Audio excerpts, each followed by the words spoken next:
Damn, I gotta make sure I don't have the banner on there next time. It ruined the whole video. Welcome Like, in here you go, everybody Steve. to the next episode of the Payoff Pitch. I'm here with my man Steve. Steve, I feel like we're just living on these streams. We had a 3 hour stream yesterday. We had a stream Friday, and we're gonna have another one here on Wednesday. So I think we might as well just stay on for the next 48 hours. Just straight. Just do it. Maybe will blow us up. We'll go viral 48 hours of just talk, doing bets every day. Every day. Yeah. Go for a world record. Oh, I couldn't even tell you. It's probably something absolutely crazy. It's probably like some dude who was like, I think Kai Cenat has it actually. When he did like those like tell the like streamathon things. Yeah. But enough of that. We are now officially in the last few hours without a regular season baseball game. Dodgers and Cubs first pitch at 6 a.m. tomorrow. I know I am going to be on no sleep watching that game, crying tears of joy as we see a battle between the world champions and a team I think has surprised a lot of people with their spring training, but we'll get to them in a second.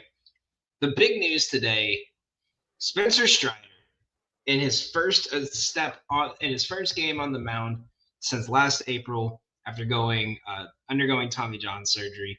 In the first, it had a dominant performance here. In the first inning, 7 pitches, 7 strikes, and 2 strikeouts. He went 2 2/3, 29 pitches, no hits, 6 Ks on 8 batters. Is obviously a positive sign going in, but is this a sign the Braves are back, like you've been telling me? I mean, the proof's in the pudding, man. It's all, it's no more about talking, man. It's all about action. And we're seeing them. Spencer's looking good. This great boost to just confidence going into the season. To start the season, there was a lot of question marks about him, how he's going to look. I mean, fanning the first 5 straight, the adrenaline must have been pumping in him, bro. He must have been hyped. And yeah, man, he looked clean out there today. Absolutely. I mean, everything looked strong. His motion looked better. The Braves as a whole, it was an interesting game. I think we saw a lot of what we needed to see with a lot of questions in the rotation. There was a question on Strider and how he was going to look coming off of Tommy John because, I said a couple of weeks ago, Strider has always scared me because when you see a guy throw that fast, that for that many pitches, there's always the wear of like, when's the elbow going to pop? And we finally saw it. But Ian Anderson also, he's had a decent spring, but we saw the issues we saw before, which is once people get on base, he has trouble finishing out the innings. Came in, walked 2 batters, and they just couldn't get out of it. The Braves are looking at most likely a 6-man rotation here between Lopez, Sale, Schwellenbach, most likely Strider, and you got Smith, Shawver, Anderson, and Hurston Waldrop all fighting for a last spot, and Bryce Elder, which is funny to say, fighting for a last spot here. Could this be where we start to see the evolution of a 6-man rotation? The way they're looking, why not? It's going to help relieve some stress off of Spencer. And Chris Sale.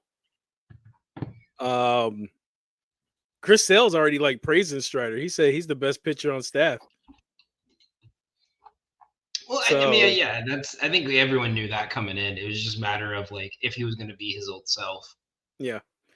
So that's great to see, man. If you guys go to a 6-man rotation, that's just ammo for the entire season, and then obviously shorten it when it gets to the playoffs, and the experience that are coming out of the bullpen if it goes to the playoffs. So it's a good situation to be in as opposed to the question marks you were heading into. So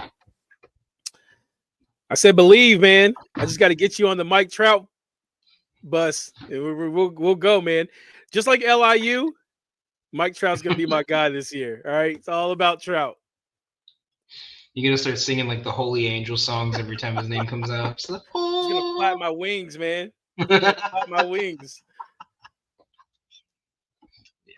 But as we go into the last week here, I know they said they're not. I don't think they're going to be pitching Strider any. I mean, I think they were saying they're targeting a May start. Could we see an April start if need be?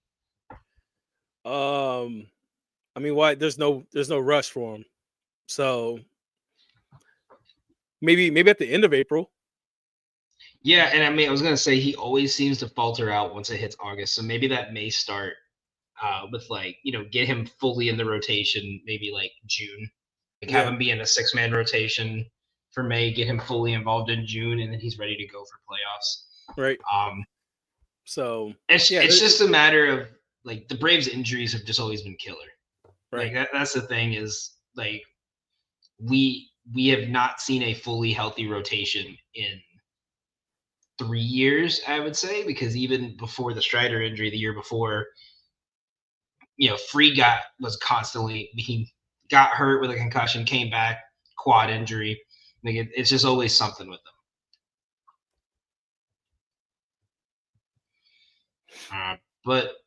So moving on, we've been talking about doing this segment here for a couple weeks now. It is Steve's favorite time.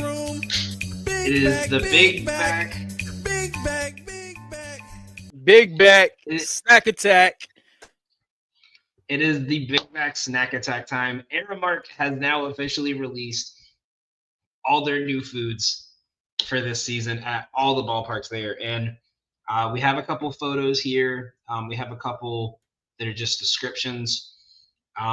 So the main ones that they are posting big new stadiums at is in Houston, Citi Field, Kansas City, Pittsburgh, and Philly, San Francisco, and a few others that they didn't really highlight to start. So we are going to start in Oracle Park.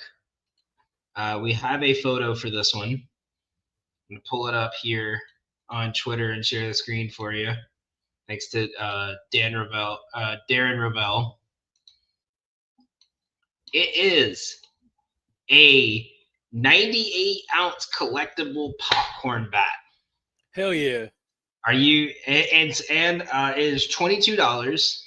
Oh, and as I was told by my Big Back Snack insider, I'm gonna get in so much trouble for saying that because it was Lydia. You don't have to give the source away, man. It's got to be, keep it. It is with free refills as well. Oh, so is this a must-have if you're heading to San Francisco? See, my problem with it is $22. I know it's a collectible. It's refillable, so I got to leave my seat. It's all right. Baseball, you can cruise around. Is it only with regular butter popcorn? Do I get different styles? Do I get can I get some caramel on there? Can I get some cotton candy flavored something? You know what I mean? Price point is a F for me, but I like the collectible bat. I'll give it a B overall. All right. Just not a fan of the price. All right, this next one here, we do not have a photo of. It is out of Citizens Bank Park. Actually, this is in Citizens Bank Park and PNC Park in Pittsburgh. Oh. It is a cotton candy mask, a foam mask showcasing MLB mascots available in one size that is adjustable for kids and adults. So it is a wearable cotton candy mask. This is an F for me. I would not even touch this with a 10-foot pole. This is definitely just for kids because I know my sweaty ass when I'm sitting in the sun there baking at a baseball game. The last thing I need is to have a cotton candy stuck to my face, just melting. What am I supposed to like? That's something like I just know my parents wouldn't let me have it because the car seats are sticky on the way home. Right. You know what I mean? Like it's nah, man, it's an F for me, man. I can't do it. It's a must miss. I'm not gonna go out of my way to eat a cotton candy mask here. So speaking of Citizens Bay Park, we do have 3 official ones that will be here for the entire season. We have a picture of one, but I will show it to you at the end here. The first one we have is from Kyle Schwarber's charity restaurant in the stadium. It is the Kyle Cutlet, a chicken cutlet sandwich with burrata, crispy fried pepperoni, arugula with sweet and spicy hot honey on a roll. All of the proceeds, portion of the proceeds will be going to Schwarber's charity, supporting those organizations in the community. No price point has been put out for this one, but is this a must-have? I mean, that's one of my favorite baseball players, and the fact is going to a good cause. I'm all about it. So I'm gonna give it an A+ because it's going to a good cause. Yeah, man, Schwarber bombs. Let's go.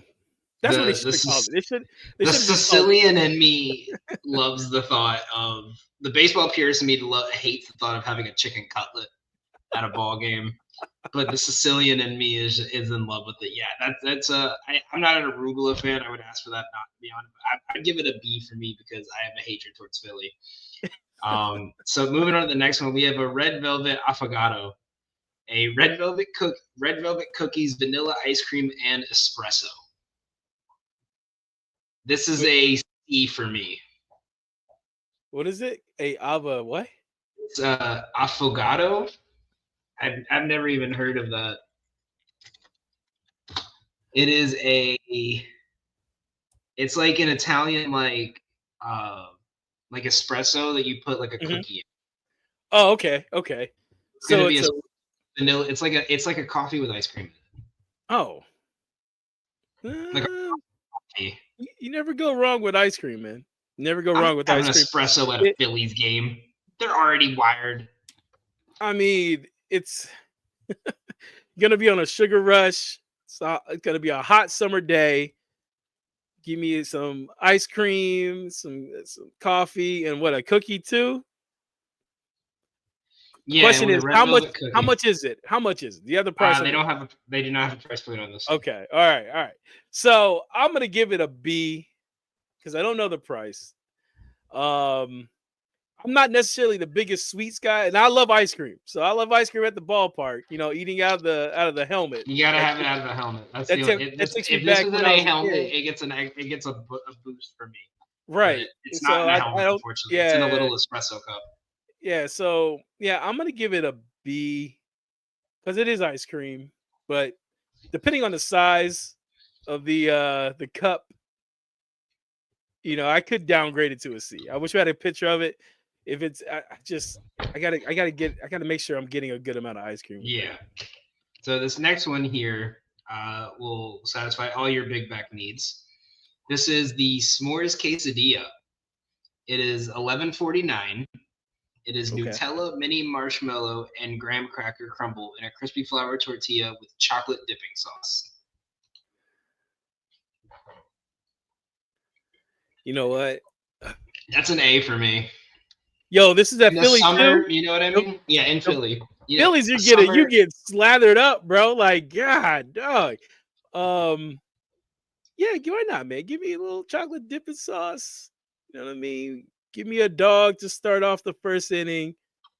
Finish off the day with a little bit of chocolate marshmallow. Like that's something, you don't want ice cream. You don't want like a cookie. Like that's something I can see getting at a ballpark. Like that's an A for me. I'm gonna give it a B. You're getting a cavity, but it's worth it. I'm gonna give it a B. The drizzle. I want to see the sauce. I want to see how big of the sauce I get to dip it in, man. Because it's all about the condiments and what you get on the side there, man. You gonna skimp out on the dipping sauce. I'm gonna be upset. You know what I will say, when we talked about like the Renegade dog last year, that was the one thing I was a little disappointed of. It was filled with like the brisket and the pulled pork it said on top. But I always thought when I pictured it, I thought it was going to be one of those, like, they had the hot dog and they pour it on like it's sitting there in a little pot, like steaming still. No, it was just, they were all pre-made, ready to go. It wasn't fully warm. Like it was still good. Like I fucking smashed that thing in less than 5 minutes, but it was still good. But I was like, I think because we were like, I was expecting, like a nice big warm hot dog. Lydia's in love with that one too. She's been telling me about that one all day. So going to Colorado for this next one, marking the 30th anniversary that Aramark has been putting new items at Coors Field. We have the Wazy Burger. No photos for any of these. It is a toasted potato bun, half-pound beef patty. It's basically a hamburger, a cheeseburger with boom boom sauce is what they call it. Boom boom sauce. Probably like it's called boom boom sauce. I'm thinking it's maybe like the boom boom shrimp. We get it like Bonefish Grill or something like that. Maybe yeah, that's just my like a spicy Thousand Island. Like that's yeah. I don't know, man. Like I'm weird like this. I just don't know if I can eat a messy burger while watching a game. That's something like you got to eat beforehand. Like you can't sit and eat. Like you gotta. Right. I mean, it sounds good. Sounds like a fun burger to eat, but I'm not trying to mess up my jersey while I'm out there. Yeah, eating the burger, man. They dropped the ball with Colorado. I think I actually do have a photo here. Hang on, I found a link. Yeah, so this is what the Wazy Burger looks like, and then we can go back and do the Philly ones. I'm not paying whatever they're charging for that. Personally. That burger's like 16, 17 bucks. It's gotta be. It probably I wonder if it comes with fries. Well, you can get the wild fries the next section over. The wild fries, I'll take this off the screen and pop them right back up. They dropped the ball here. I'm sorry. Like I'm looking at these, they dropped the ball. I mean, you got to think about where it's at too, man. Oh yeah, I'm not impressed with the fries, man. Nope. I'm not. But so we'll go on to their next one here because those are just regular crinkle cut fries or like curly fries or called wild fries. We have this one here. It is the dessert nachos. Fried flour tortillas tossed in cinnamon sugar, fresh berries topped with powdered sugar, caramel drizzle, with a side of whipped cream.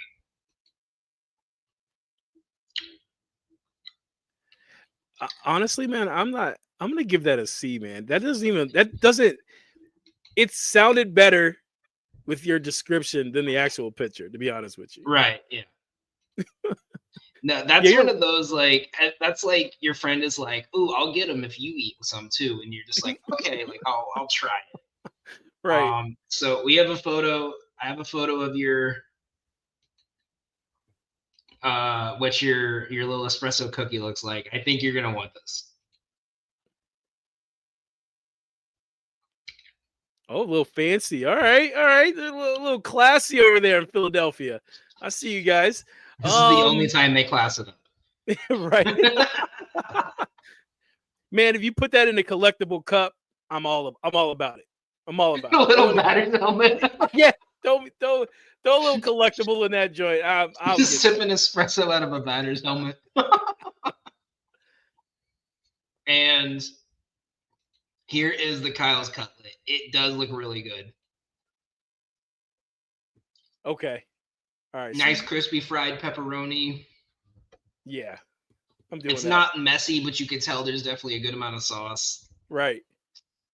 I'm gonna change my grade to an A there. Yeah, man. Yeah, man. And it's going to a good cause. That if I'm gonna buy any of them so far, I'm definitely buying the cutlet sandwich. Is there any you're staying away from? I'm gonna stay away from that mask, man. The cotton candy. Like, wait, I want to see there's a photo of that. Because I in my head, I'm picturing like something you can put on your face. Okay. It's not as bad as you think as it was described. Okay. Let me. Yeah, I get where they messed up on this. It's not as bad. It's just cotton candy with the little mask of the mask on it. Oh, okay. All right. Like it's not too bad. Not the worst. That's not bad. I'm still fine. I'll go to a C+ because the mask looks kind of. Yeah. I'm not. I mean, do it for the kids, but I'm not paying no more than $8 for that. Here's one to show you what kind of air. Oh wait, no, this one's gonna be later, so I'm gonna stay away from that one. So we got over here. The next one we have is going to be from Houston in the new Dakin Park. Now that Minute Maid no longer has naming rights, they gave it to Dakin. I don't even know what Dakin is. We have a chicken and waffle sandwich. As I put it on the stage here. Crispy fried chicken breast, pepper jack cheese, bacon onion jam, honey chipotle aioli, 2 freshly made Belgian waffles. There is no price point on this one as well. It sounds amazing. It sounds amazing. I would be all about it, but it's hard for me to eat that at a ballpark, man. Like, that's something like you got to go like beforehand and like while they're warming up, still get the table and sit there and eat with your friends. Like you got to split that with your friends. Right. Yeah, that's a. I'll give it a B for creativity, but that's a C for me. Yeah. Overall, delicious looking sandwich. As far as a ballpark type of food, I would give it a C, man. Yeah, this is out of the 3 they have here, I'm looking at some of these photos. That's the one I'm staying away from, I would say, the most. So we're gonna go here to this next one. This one does have a price. The price is $15.79. It is the Mac Dog, the Daddy Mac Dog. Footlong Angus beef frank, chopped brisket, mac and cheese, barbecue sauce, and crispy dip fried dill pickles. That's an A for me. I love a good like loaded hot dog. Yeah, I mean, I wish Don was here because he would have made a comment on that. But I love me a good loaded hot dog. Macaroni and cheese. I mean, I don't know, man. That's a no for me, dog. Like I don't. For the price point, though, I would say that's not the worst. How much is it? $15.79. Because you think I'm getting a full meal. I'm getting brisket. Yeah, you're getting the brisket. Yeah, macaroni, mac and cheese. I mean, I'm curious about the pickles. So that are fried, right? Mm-hmm. You can break that in half. I'm that guy. I'm the guy that is always asking for the pickle on the plate. So anything fried pickle is a yes for me. And then the next one we have here from them is the H-Town hot chicken loaded fries, crispy fresh cut French fries, fried chicken bites in Houston H-Town hot sauce, ranch, hot honey aioli, and green onion. Excuse me.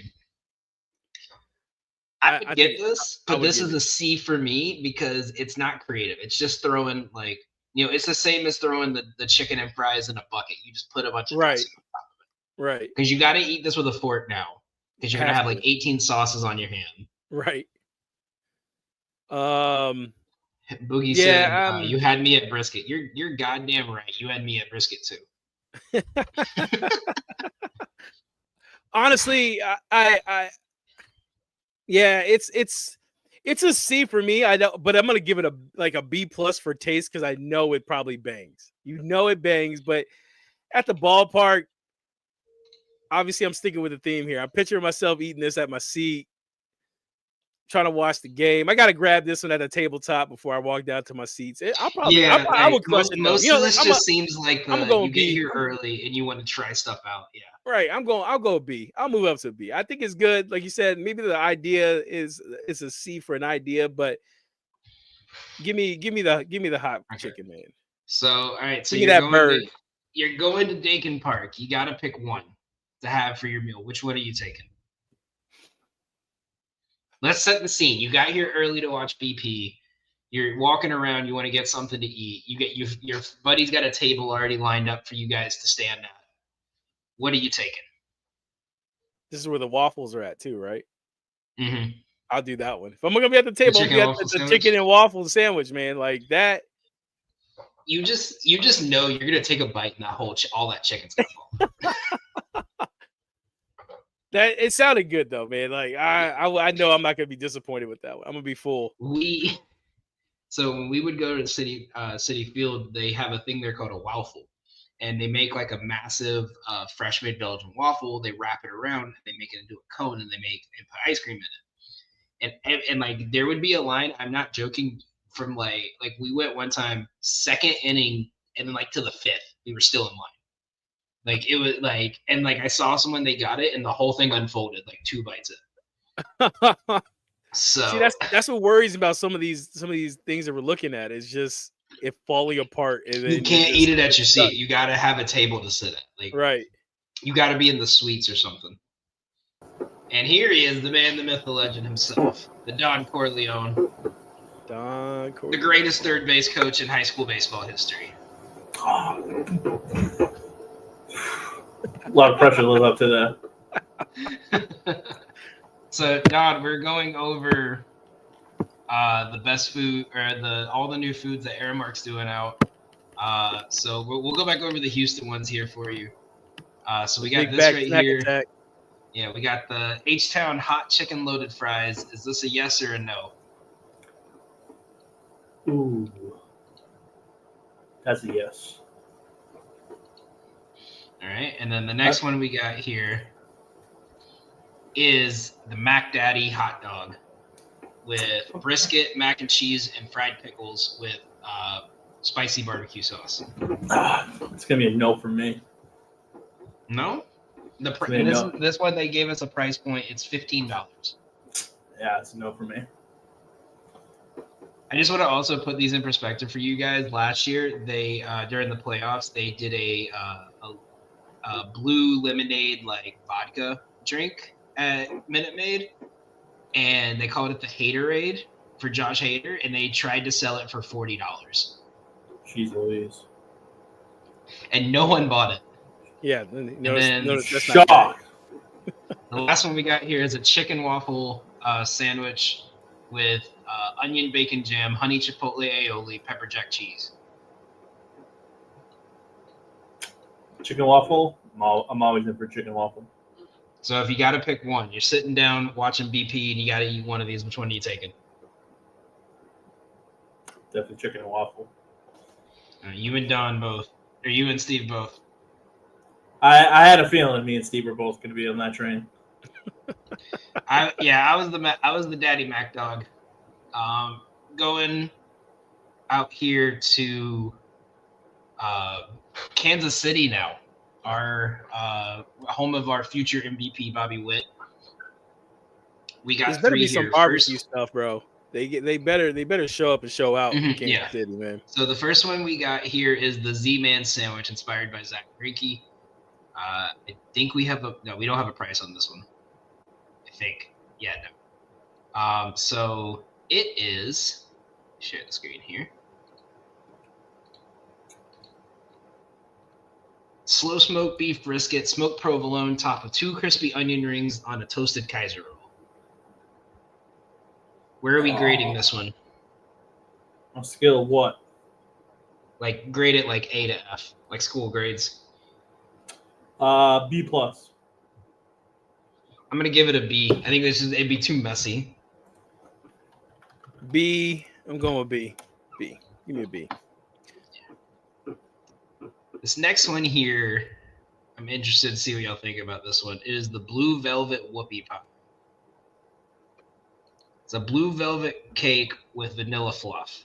Awful presentation. That is an F. That's an F.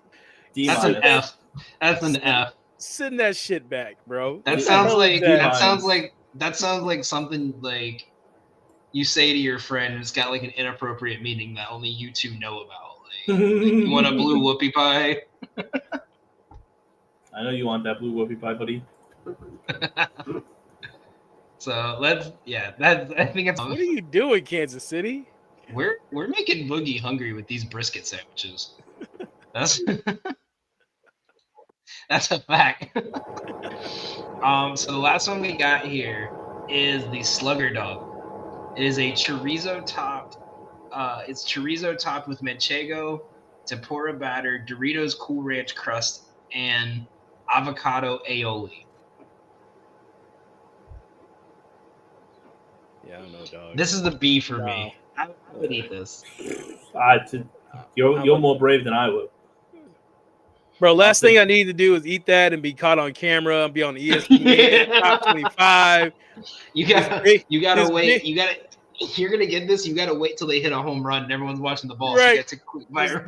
This big back over here just crushing this freaking slugger dog, just gobbling it down. And they catch you on TV. Right. Nah, nope. That's a D for me. For do not eat. I'm passing, man. Yeah, fucking F-, buddy. I'm all right. All right, so I think we're all in agreement the Z-Man sandwich was the best one. Mm-hmm. Yep. All right, this next one. Have you guys seen the Red Sox yet? I need to see what they're. Yep, they're we're just about to get to the Red Sox one. They just dropped 3, and they have photos of each. I'll even tell you the area where they're at, so that way you know where to go. So the first thing we have here is the Cowboy Up Burger. Oh, Jesus. It is a Wolverine ground beef patty topped with cheddar cheese, bacon, brisket, onion rings, and barbecue sauce on a brioche bun.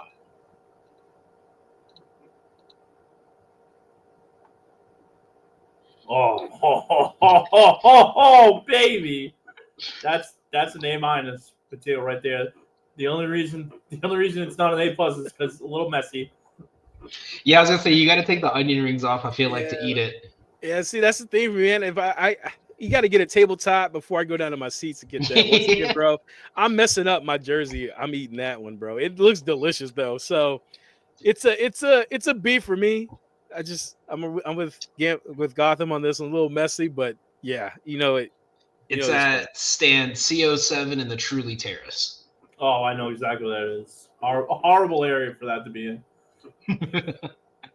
All right, the next one we have here is street tacos. Combination, you get 3 combination of pork carnitas, mango salsa, red onion, and cilantro in a corn tortilla. It's in the bleacher bowls. I'm not a big taco guy. I know there are going to be people that like that. I'll say C, just because I like the presentation. Yeah, I was gonna say you get like your own little dipping of like jalapeno, elote, and like sour cream. You get the little cup holder with it. Yeah, I'll give it a B- for that. I just feel like you can't have tacos at a baseball game.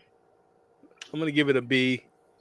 I can be able to take this to my seat. I don't have to worry too much about looking too crazy eating it. But Steve is all about portability.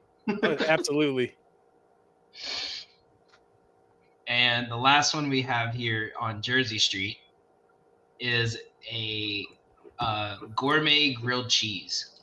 Oh, yep, dude. All in. Cabot gourmet grilled cheese sandwich with premium cheese served on sourdough bread, available with select fillings. So you can add into it as well. I'm gonna give it an A. Nice and simple. Add it. I'm a B, man. I'm not a crazy cheese guy, man. See, I'm not either, but the Cal's gonna be so mad at you for saying that. The fact that it's on sourdough, I think, makes it a little bit better for me. Okay. Yeah. Yeah, man. Shout out my big back brother Boogie in there in the chat. This is the Boogie content is we all holding down see. our comment section. All right, easy. So we're gonna go out to San Francisco here. We already talked about one. I'm gonna find the photo real quick. Show the Don. We for $22. 22 whole hairs for a 92-ounce popcorn bag. I don't need that in my life. With free refills. See, that's fucked up.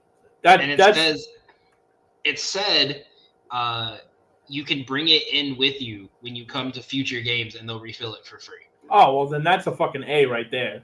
But I don't need that kind of fucking popcorn in my life, dude.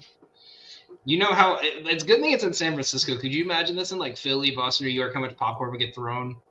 Bro, popcorn. I'm worried about the bat. Them Broad Street bullies be throwing that shit around. Right. So out in San Francisco, the other two is 2 ramen dishes. What? We have a miso ramen egg noodle seared tofu with bamboo, roasted corn, wood ear mushroom, and bean sprouts in a miso broth. Or we have egg noodle, roasted pork, bamboo, bean sprouts, and soy sauce. Pablo Sandoval doesn't play for that team anymore. Fucking F minus. Ramen doesn't need to be at the baseball stadiums. Fucking. They're Jung-Hoo Lee horrible. Horrible. I mean, just being at a game and it's 85 to 90 degrees outside, I'm gonna get my miso ramen and I'm gonna go. No, this is not at a restaurant. By all means, not at a ballpark. If this was in like, I would say somewhere like Seattle, or like somewhere where like when you get towards the end of the season, it's nice. It's like cold, like a little chilly. Like I could see it, but like no, not San Francisco. Well, San Francisco, I mean, their weather's rather chilly even later on. I mean, it doesn't get like crazy hot there, but still eating miso ramen at a game. No, man. So are you kidding me? You're telling me you don't want to get the beautiful skyline, the bay, and just have a bowl of ramen? I think I want to step, dude. They think they're in like Tokyo or something? What are we doing? I mean, they got a large population. They're trying a large Asian population in San Francisco. They're trying to get Murakami for next year. That's what it is. they're playing the long game here. They're also launching a test kitchen involving the company the Asian food company that is running the ramen stand. They're bringing in guest chefs and guest restaurants around San Francisco for different game series to bring new creative food concepts to Giants fans inspired by the local restaurant scene. Cool. Still not doing it. Yeah. I just want a dog, man. Where can I get a hot dog? Jeez, I'd be like, here's your hot dog ramen. All right, and now here, a stadium that holds a special place in me and you's heart, Steve. We're going to our last one here. We're going to PNC. Oh. So we already talked about the cotton candy masks that we've switched our immediate mindset on. So the first one we have here is a fried almond torte. It does not look good to me. Funnel cake batter dipped, fried and topped with raspberry sauce, icing, and burnt almonds. I'm all set. Yeah, it's a D for me. Yeah, I'm gonna pass. I'm gonna go. If it's like they're handing it out because they got to get rid of it, maybe. But no, I'm not spending my hard-earned money on that. Nah, man, that's a F for me. It's when I think Pittsburgh, I'm not thinking of fried almond tortes. So I mean, I want some give me a pierogi, give me some Pittsburgh food, bro. Don't give me this. So it's funny you mentioned that because the next one on here is called the Polish Cannonball. Oh, so that's. Oh, I was not expecting that. So all right. We have an egg noodle, kielbasa, cabbage, bacon, and cheddar cheese with herb cream dip, all put together and deep fried. I'm gonna give it a C until somebody else has tried it and told me if it's good or not. I think we have a price point for this one. $12.99 for three. I don't think that's more than rent in Pittsburgh. What do you mean? That's not for me. Nah, Polish Cannonball, no sir. And the last one we have here is a chipped ham empanada. Empanada filled with barbecue, chipped ham, cheddar cheese, and pickles.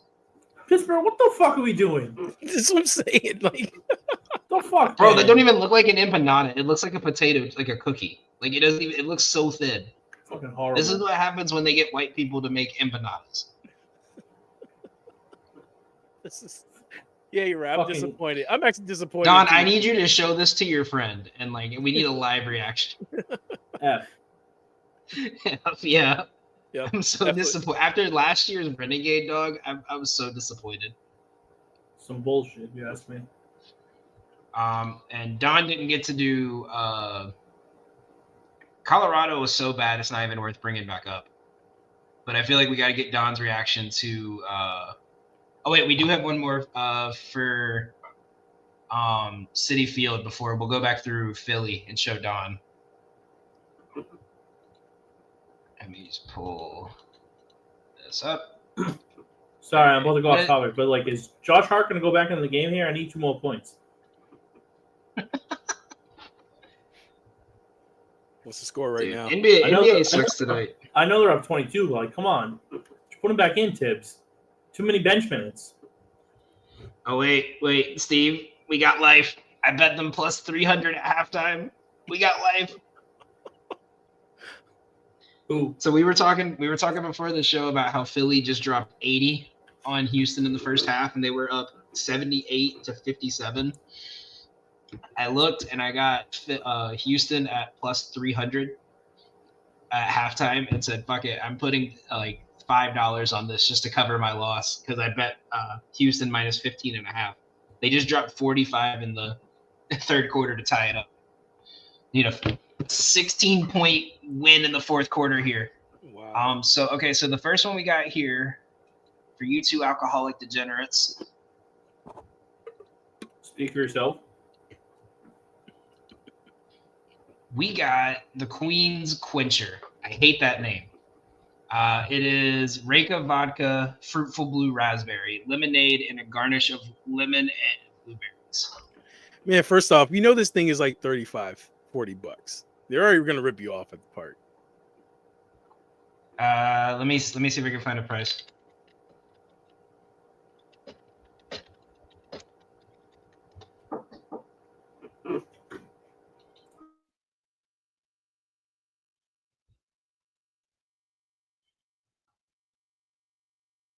I gotta find one here. You know what I'm saying? I'm just gonna get my a Coke and sneak in my liquor and be good to go. So I will say last year they had one. It was Lydia's favorite. She like literally almost went back and bought like 10 of them. I didn't think I was gonna like them. They were pretty good. It was a rainbow cookie wrapped in an egg roll and deep fried with raspberry jelly. And I didn't think it was gonna be that good, but holy shit, that was fucking good. And then they did one for the playoffs where it was like a cinnamon cannoli that was deep fried. Yeah, can't find a price, but knowing City Field, it's gonna range anywhere from like $20 to $30 easily. And then moving over here to the Fiesta Burger, which is being made by the guy from Man vs. Food, Adam Richman. We have Pat LaFrida burger covered in taco spice with chipotle crema, Mexican cheese blend, spicy guacamole, and roasted salsa. Now I'm gonna pass, man. I'm passing. I don't want to be like an asshole when I say this, but that literally just looks like something I shit out of my asshole. You're absolutely not. You're not. That doesn't look good. Bro, it looks like they just said, like, okay, fuck it, Mexican burger. So they just threw a bunch of, like, Taco Bell sauces at it. You know what I'm saying? They had a couple puffs on the devil's lettuce, and they threw together a sandwich, man. That's All right. I'm kind of disappointed here. And it's Adam Richman, too, bro. Like, yeah. Like, come it's on, in his bro. restaurant in there, too, so it's... Like, come on, bro. To your point, Boogie, about the drinks, City Field does not water down like half the drinks. And, like, most of the people there are fucking loaded. I had one sip of my first ever alcohol legally at City Field, and I was toasted. Yeah, everything they do there is like straight from a can, or like they barely do draft anymore, and like half their stuff is like super high alcohol content. We went with a friend one time, and she said she was a lightweight, and she got a vodka seltzer, and we had to carry her out of the stadium. Love it. The last one we got here is a pulled barbecue jackfruit burger featuring barbecue braised jackfruit on a vegan pretzel bun topped with coleslaw. This is an Time out. So we got a meat substitute. We got a meat substitute. Get the fuck out of here. Not in my American game. Bring that to the NBA or some bullshit. Bye. Not in my good American Major League Baseball. Listen, I mean, what's going on here? What is Amtrak doing? Okay. All right, so we're gonna show you the first one, and this is the thing. The first one had so much potential. Like when we went over this first one here. So we'll show you the first one before we round out to the rest of our show. So we have Kyle's Cutlet, a chicken cutlet sandwich with burrata, fried pepperoni, arugula, drizzled with sweet and spicy hot honey on a bakery roll. Okay, it's not bad. That's like I would eat this. Like this isn't a eat at your seat thing, but like you order it, you're standing up in like the GA spots. It's like a C+. It looks like it's got a good enough sauce, but it's not messy. I give it an A, man. It's the proceeds are going to a good cause, and I'm a Cal Schwarber guy. Honestly, I hate Tom Thibodeau. Yeah, facts. I know he just learned how to use his bench, and it was right now.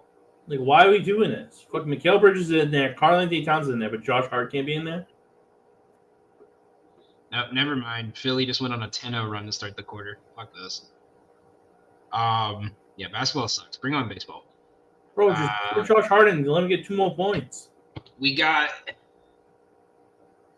a red velvet affogato with red velvet cookie, vanilla ice cream, and espresso. I'll say. Don't need to ruin it. And then the last one here was a s'mores quesadilla.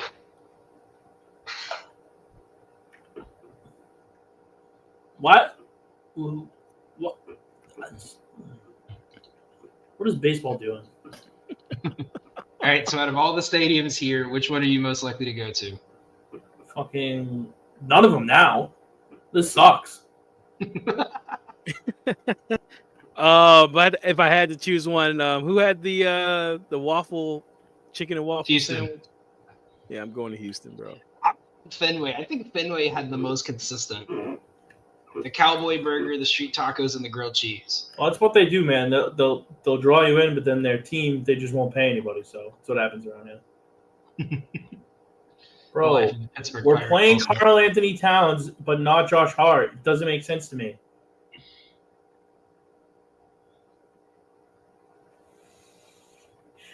He's fucking walking up and down the court.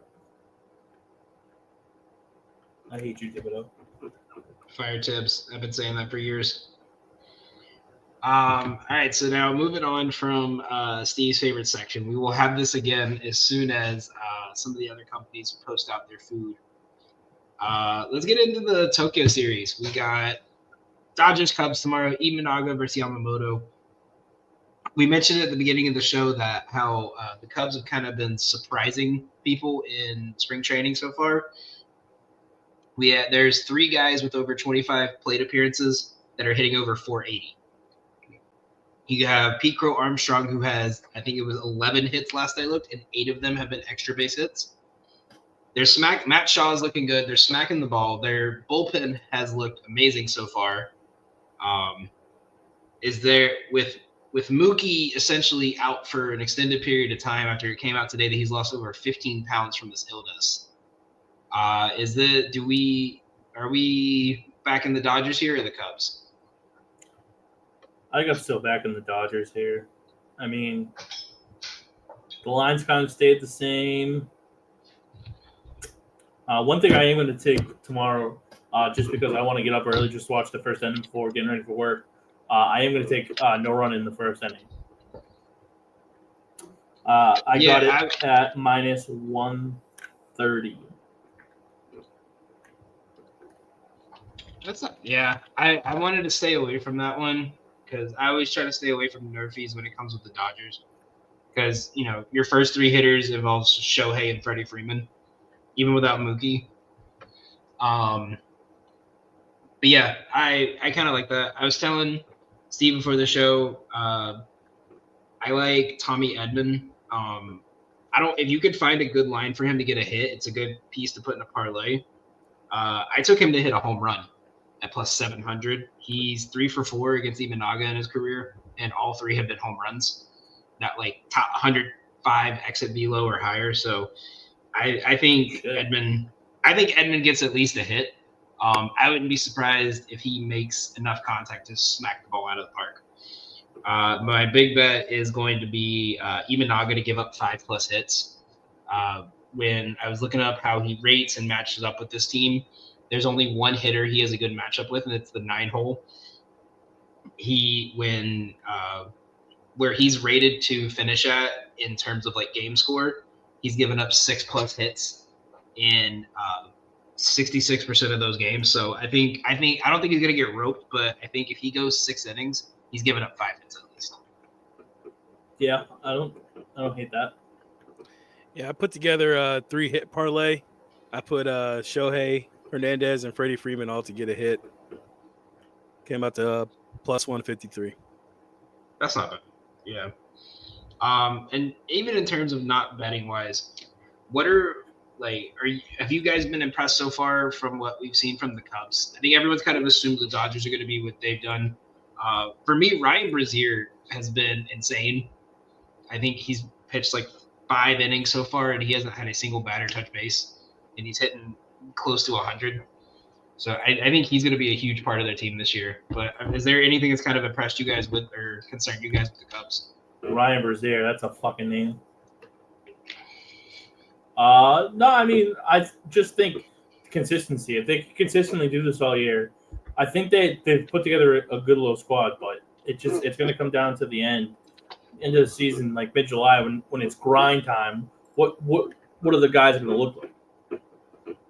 Right. Yeah. They look great in the spring training. We always gotta raise your eyebrow to those teams that look really good in spring training. Yeah, I thought the Northern California Athletics looked great in spring training. I don't think they're gonna win the AL. So just to show you guys the kind of the interesting scenario they're going to be going through, Gage Workman and Matt Shaw are going to be competing for third base spot. Gage Workman so far, 33 plate appearances, hitting .424 with 4 extra base hits. And Matt Shaw has not played much, but he's hitting in 16 plate appearances. He's 5 for 16 with 4 RBIs and 3 walks. But the big one for me this year, just because I want to see what they're going to do with this outfield. If you're going to DH someone like Suzuki, if you're going to DH one of these guys, Pete Crow Armstrong is hitting .519 with an slugging of 1,000 in spring training right now. And all of his games have been against MLB level pitchers. He hasn't went up against any AAA guys or AA guys. He's roping the ball, and you got to find room for him in that outfield with Ian Happ and Kyle Tucker and Suzuki. So who gets moved to the DH here?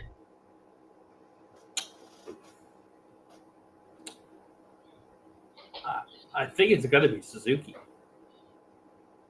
So I feel like Suzuki's the better hitter out of them, and I think he's also the worst fielder. So I would say Suzuki personally, but that's just me. Steve? Same as Don. That's what I've been reading. I was looking up with Zurillo, kind of reading his breakdown of the game, and he mentioned that decision between Kyle Tucker. Oh, did he post it? Yep. Did he post it? All right, I gotta look at Zurillo.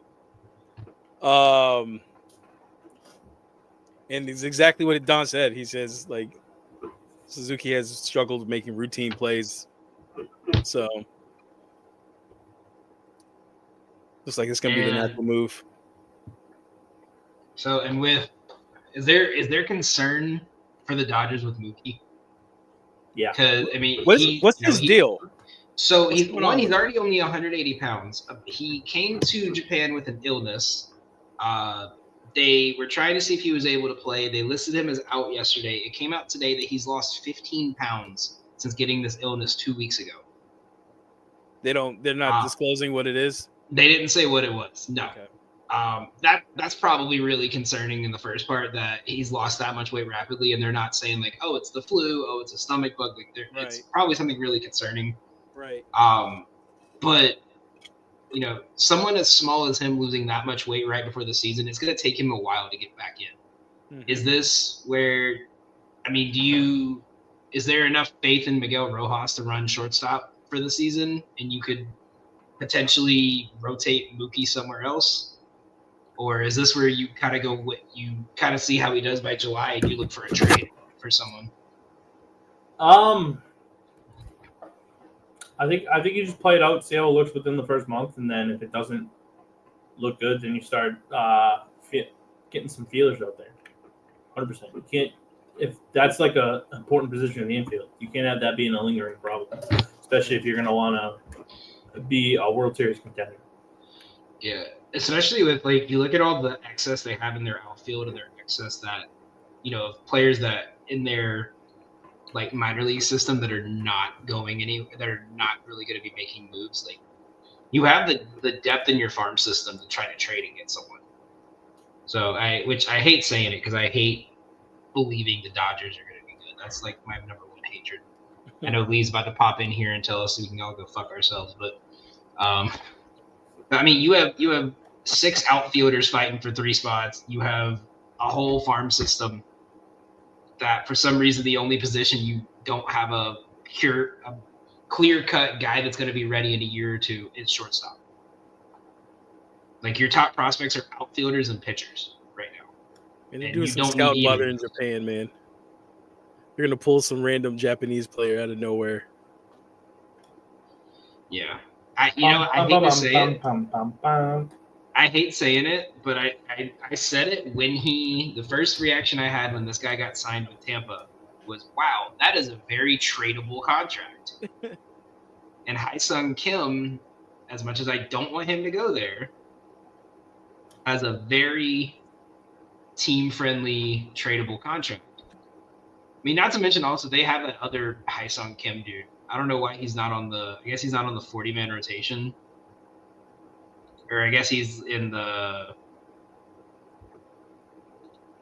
farm system still, I think, right?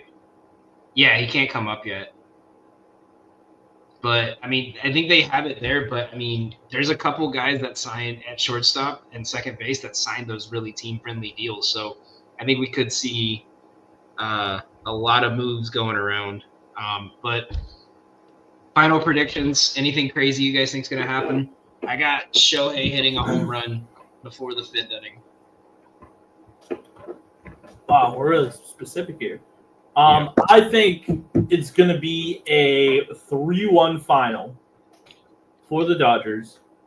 And I think that what did I have? Hold on. What was I looking at? Excuse me. I think that Teoscar Hernandez is going to have multiple RBIs. Currently at +4. I hate that. He has a really good matchup. According to Ballpark Pal, he has the top 3 matchup. +470. And then I'll say Dansby Swanson gets the RBI for the Cubs at +210. To make up for some stupid error he caused in the field.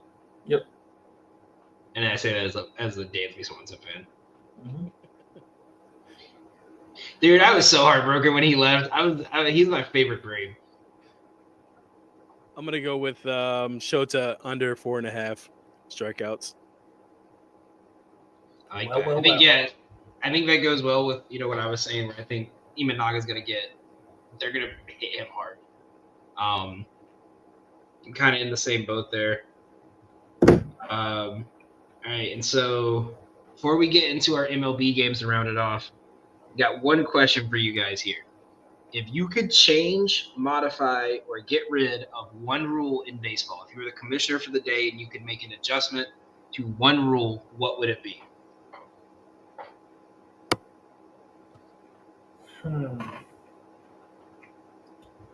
Right now, if I could change one rule of baseball. This is a perfect Kev question. I made this with Kevin in mind. That's why he's not here. Perfect Kev question. I knew Kev was going to be excited for this one. Text him. See if he'll give you an answer. I'll go first. I got mine. That we should have the ghost runner in extra innings, but they have to be at first base, not second. So you still have the implication of a double play. Or you could make it where the ghost runner doesn't come in until like the 12th inning. Maybe the shift rules. Bring back the shift. Yeah, then when did they change that? A couple years ago, right? Last year was the first official year. You got to have 2 people on each side of second base. Yeah. I would say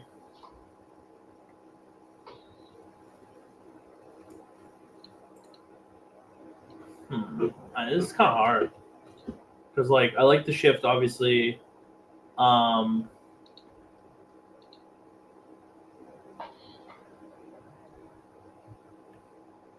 Fuck. I mean, this is tough here.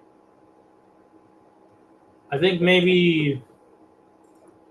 I know we get the pitch clock to like speed the game up a little bit, but maybe like add like a few more seconds, nothing too crazy. Like maybe add like an extra. Give them like 30 seconds or something. Yeah. Because I think that's what's causing some of these injuries, like the elbow injuries. These guys are like literally throwing 100 miles an hour and then have to throw it 15 seconds later. Yeah. I like that. Let us know in the comments, guys, which ones you like. We need an answer from Kev. That'll be our side question on the Wednesday show. We'll ask Kev that question. All right, so let's get into some games to round out the night here. We got Immaculate Grid first. Don, it's your time to shine, buddy. This is where I make the money, boys. Giants, Yankees.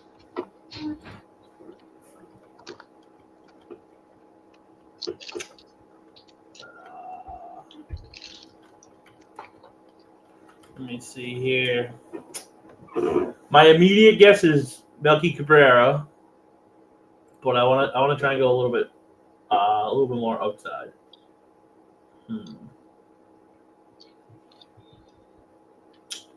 I'm gonna say LaTroy Hawkins. Ooh. 0.3. God. Stud.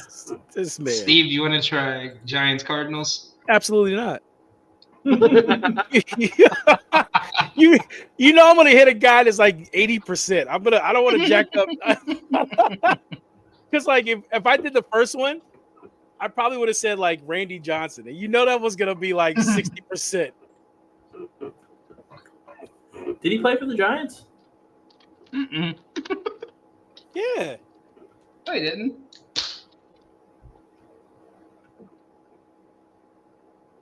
You sure? I'm positive. Yeah, I would remember that. I'm about to Google it. So we got Cardinals. Cardinals, Giants. Mm-hmm.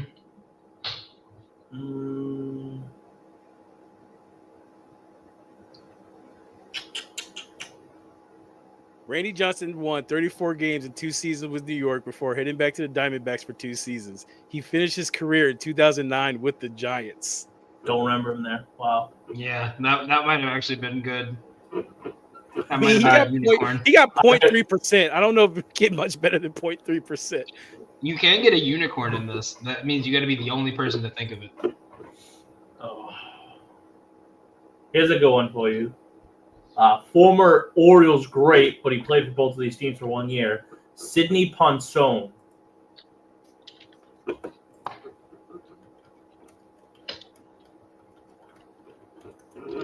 do you spell it? Ponson. Yep, there it is. 0.3%. All right. Stud. All right, Steve. San Francisco in 20-win season. Are we pulling the Randy Johnson? No. We got to give you one, Steve.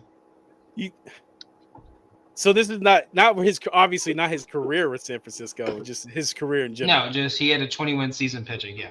Yeah, give me Randy. Let's see.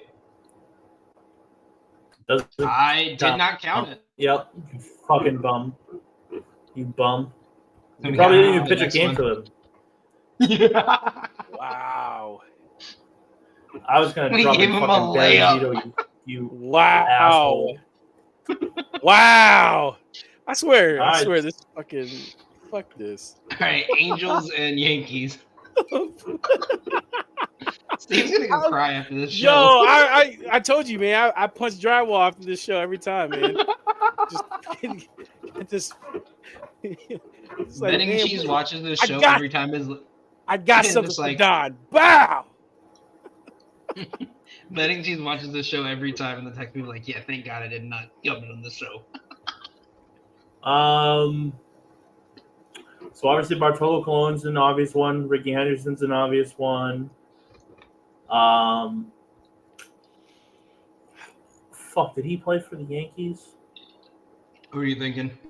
G-Man Choi. I don't think so.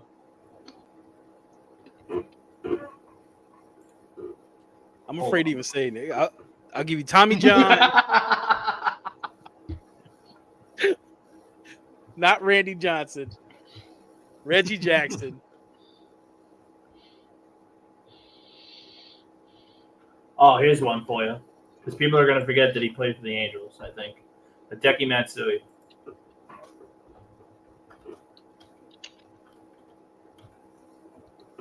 %2.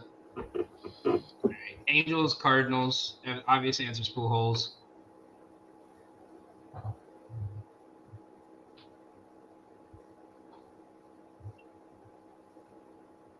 Oh, I got one for Steve.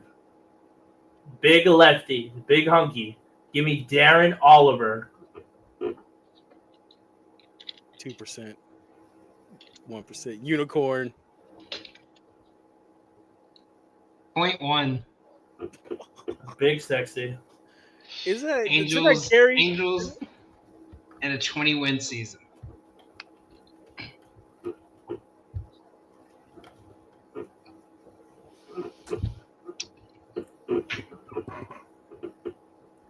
Nolan Ryan's an obvious one. Jared Weaver's another obvious one. Barry Zito play a year with LA? Don't think so. Bartolo Colon's obviously another obvious one. Clyde. Right? Don't write that one. I think I have one, but I'm trying to think if he won 20 games. I was thinking John Lackey. I think I have a better one, but I'm trying to think if he won 20 games or not. Who? Irvin Santana. I don't think so. No, I don't think he was a 20 game winner. You want to go with Lackey? Or you want to do Steve's? I don't want to do anything Steve says. Steve, I support you. Put it. Lock it in. Clyde Wright. All right, you know what? For Steve, I'll lock it in. 2%. There we go. Whole fucking time he did something useful. 6+ WAR season in the Yankees.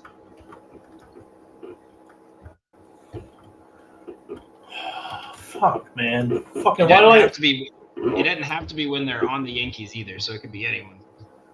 I know, but I'm trying to think of fucking people who've had fucking wars that high.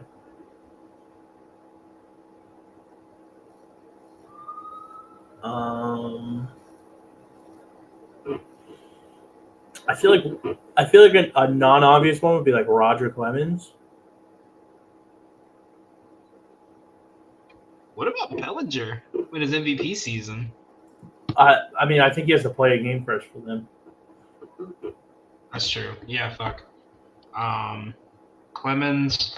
So like a lot, probably all like if you think of like Legendary. Everyone from right? Murderers Row, everyone from the 60s, 70s.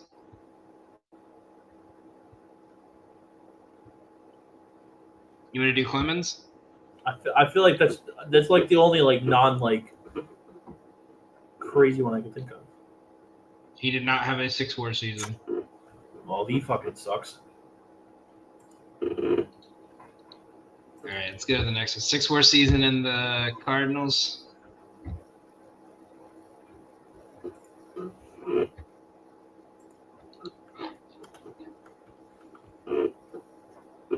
I have no idea. I'm out. Bro, war is gonna be the stupidest fucking stat of all time. Gotham, you got one? I was thinking Wainwright, but that's gonna be high. If he has a 6+ WAR but Roger Clemens doesn't, I'm gonna lose my mind.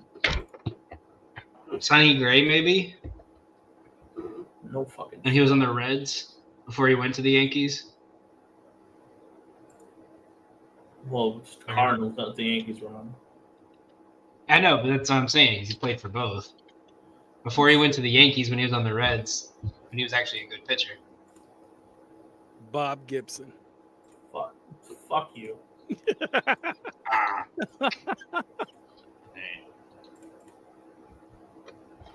We got one guess left in 4 spots.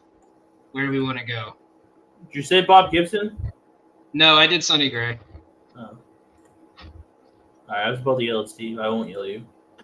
I think I can't yell at the host. No, I'll be nice. Oh, you know who would have probably been going for the 6+ WAR season? Yadier Molina. Yeah. So we could do that one. We could do 20-win Giants, 20-win and 6+ WAR, or we could do 6 WAR and Yankees again. Let's just try the 20-win. Let's try the 20-win. Let me fucking use my brain here. Chris Carpenter, maybe? For the 20-win 6 WAR? Yeah. Yep. He was 0.4%. Fucking stupid WAR, bro. We would have fucking hammered the shit out of it. Barry Zito's definitely on the San Fran Giants. I know that. Yadi Molina's definitely on the 6 WAR for fucking the Cardinals. Pujols is probably another obvious answer there. The Yankee, Jeter probably. Looking at the so here's the list of everyone for the 20-win season that pitched for the Giants. Gaylord Perry, Juan Marichal, Sam Jones, Art Neff, Fred Toney, Jesse Barnes, Christy Mathewson.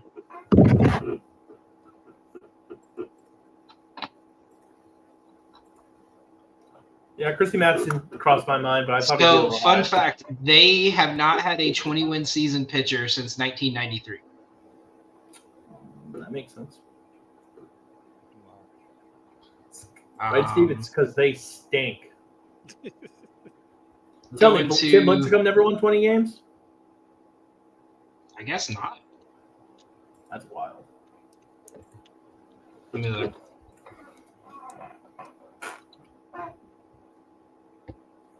Never had a 20-win season. 18 was his career high in 2008. That's a wild stat for you. Didn't think that. That was the year he pitched. He had 265 strikeouts, 18 wins with a 2.6 ERA, and pitched 2 complete games in 1 shot.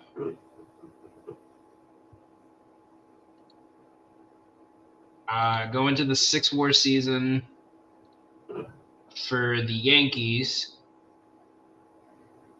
All the normal ones. Robinson Cano was on here. Garrett Cole, David Cone, DiMaggio, Russ Ford, Whitey Ford, Lou Gehrig, Giambi. Oh, Curtis. Jesus Christ! We didn't take a Lou Gehrig. What the fuck's the matter with us? Curtis Granderson, Ricky Henderson, Catfish Hunter.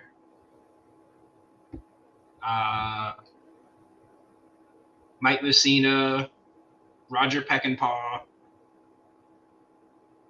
A-Rod, CC Sabathia, Chain Main Wong had one apparently too. I didn't think that was going to be on there. Gross.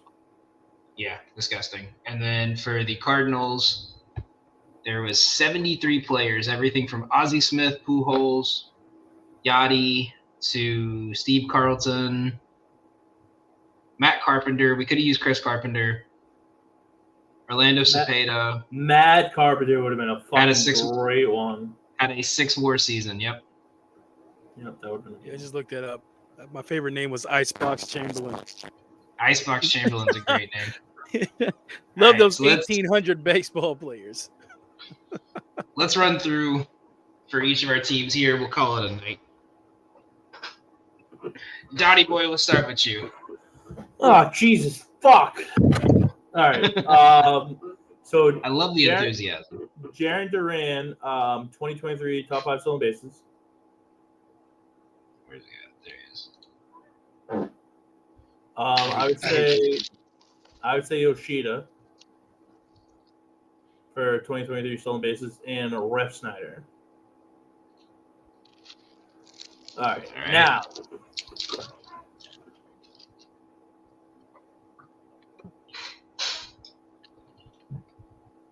Sorry, Yastrzemski was in left, right? Yeah, sorry. I'm watching fucking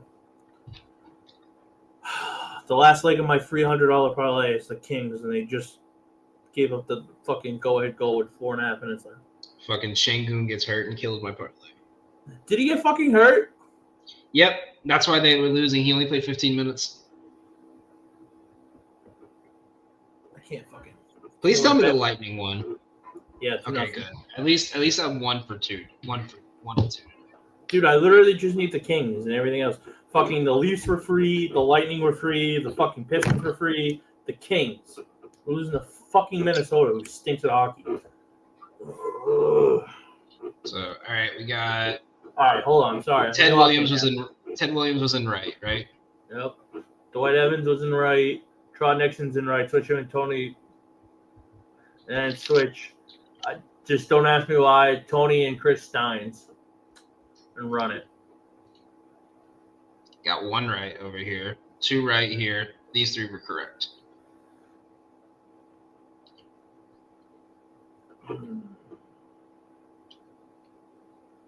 So Nixon's probably top 5 stolen bases. So switch him and Darren Lewis.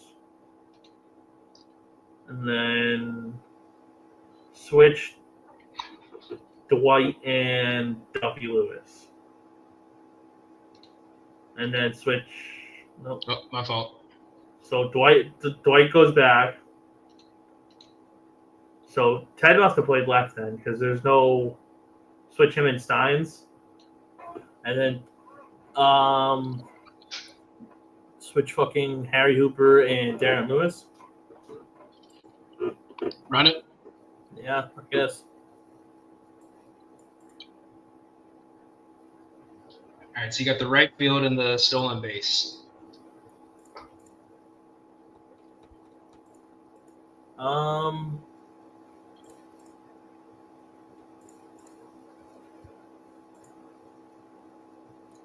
Switch Tony and Chris Steins.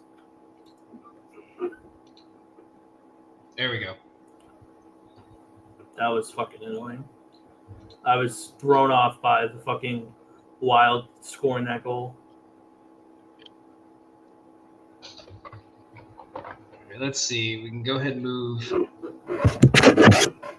these 3 over here. 2001 top 5 stolen base. Have to be Chipper because he didn't play that many games and left. Yeah.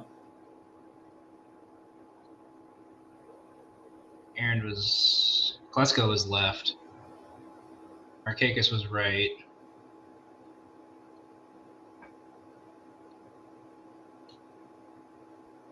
I don't know why I'm going to try that.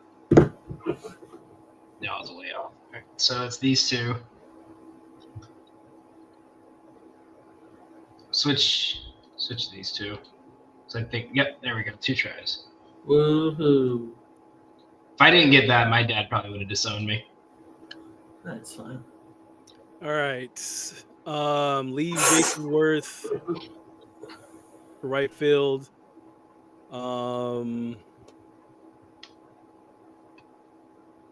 Jeff Bloom to 2001 stolen bases.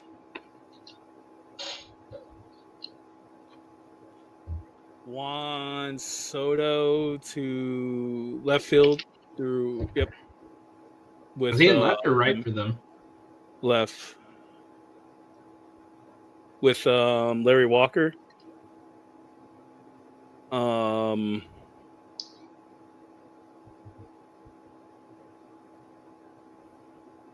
Bryce Harper right field with Vlad.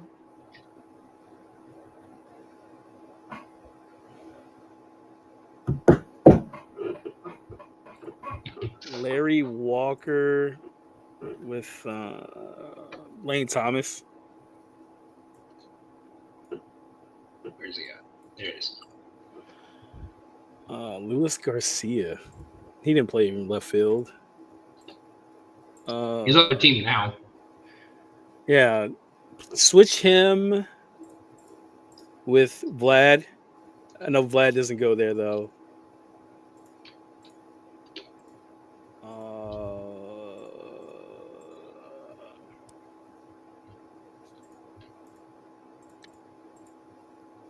Fucking Houston just gave up 131 to Philadelphia. Fucking Quentin Grimes is just a career guy. Switch Cromartie and Vlad. Run it.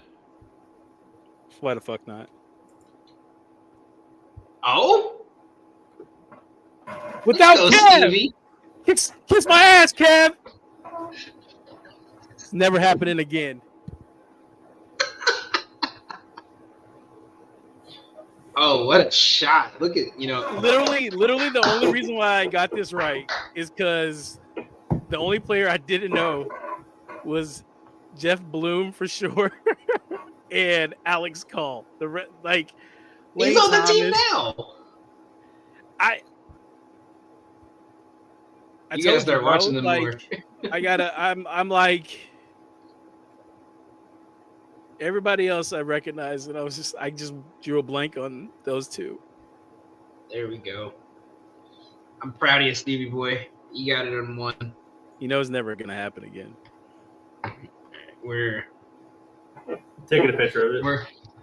Yeah. Wait, hang on.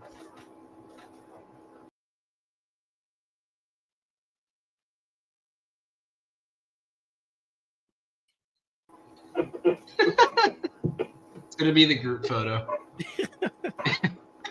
Put it in the archives. 101. It only took him off. Steve's gonna tatted on his neck. March 17th, pro mode, number 199, 101. Even the sun shines on a dog's ass sometimes, fellas. The Los Angeles Kings have officially made the list of teams I will not bet on the rest of the season. All my free money is gone because of them. Which also, by the way, fuck the 9,000 other people that picked Anthony Simons for their fucking the downtown crazy. Jackpot. That's nuts. Who the fuck them all. I hate them.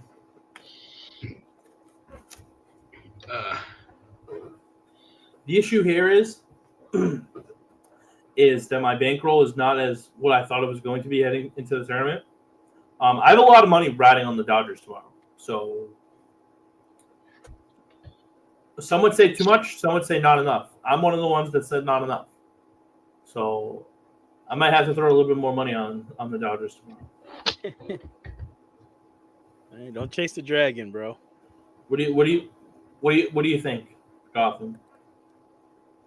I think, I wouldn't chase too far going into with this being the first game.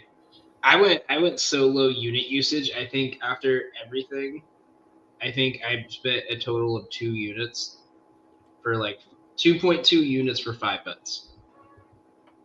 So I wouldn't go too crazy tomorrow, I would wait and see, and I think just lock in on college hoops. Yeah, I might have to parlay mine Steve's school here. Moneyline go parlay. I'll ride with you, bro. Listen, I told you take those 4 underdogs for 50 cents. I took it for 50 cents a piece, and then you round robin 50 cents. If they all win, it's like $500. All the first 4 underdogs? No. The underdog parlay I sent you. Oh, okay. You know what the worst part about the North Carolina game is? They're now up to 5.5 point favorites. Yeah, I saw that. They're getting. I hate that number. I hate when I see 5.5. I hate when Arkansas, UC San Diego, Lipscomb, and Akron. If you round robin, I did it 25 cents round robin, each possible way it would let me. The parlay is 25 cents to 111. If 3 of the 4 hit on one of them, it covers everything. If everything wins in total, I'll make $280 off $2.25. It's a good day. If one of Lipscomb or Akron hits, that alone will put on any of these will put me completely over. If I get UC San Diego and Akron, that's 25 cents to like $8. That covers everything. It's pretty good now. Then I'm just having fun. That was just for fun. Pretty good now. No, we're hammering baseball once I get my paycheck. Got a $50 paycheck coming in, and I'm going to hammer it all. That'll be it for us here. Make sure you guys tune in next week. We're going to be going over kind of like last-minute roster cuts, any wild predictions for the season. Also, make sure you guys check us out Wednesday night. We're doing the March Madness Mega Show. We're going to be going over every round of 64 game with fast breaks, with Don, with Betting Cheese, with Lee, the founder of Moneyline, with Tommy from Betting with the Boys, with possibly G Money as well, and the guys from Bearded Baker Bets. And as always, our boy Joe the Show Winkle and his wild takes as always. He's got Illinois in the Final Four for some reason. But oh shit, I wonder why. Oh shit, the Rockets are going to overtime. No, they're not. I swear to God. All right, I need a 16-point overtime win, though. That's the problem. Oh, and Sengun came back in. Bro, he wasn't in foul trouble. 16 minutes. 8 points. He had to have left. 8 points, 5 rebounds, 4 assists, and then he just immediately just left. Their 5 on the floor is Dylan Brooks, Jalen Green, Jabari Smith, Jayshawn Tate, and Aaron Holiday. Dude, okay, this is why. All right, so I'll say it after the show why I hate betting on the Rockets. But yeah, so that'll be it for us here today. Make sure you guys check us out Wednesday night. Make sure you guys follow all of us over on Moneyline Go and Twitter at FastBreaks at Don Corleone Jones for every one of our college basketball bets, baseball bets, and if one of us even decides to bet NBA after this horrendous night, NBA bets. Thank you guys all for watching, and we'll see you guys next time.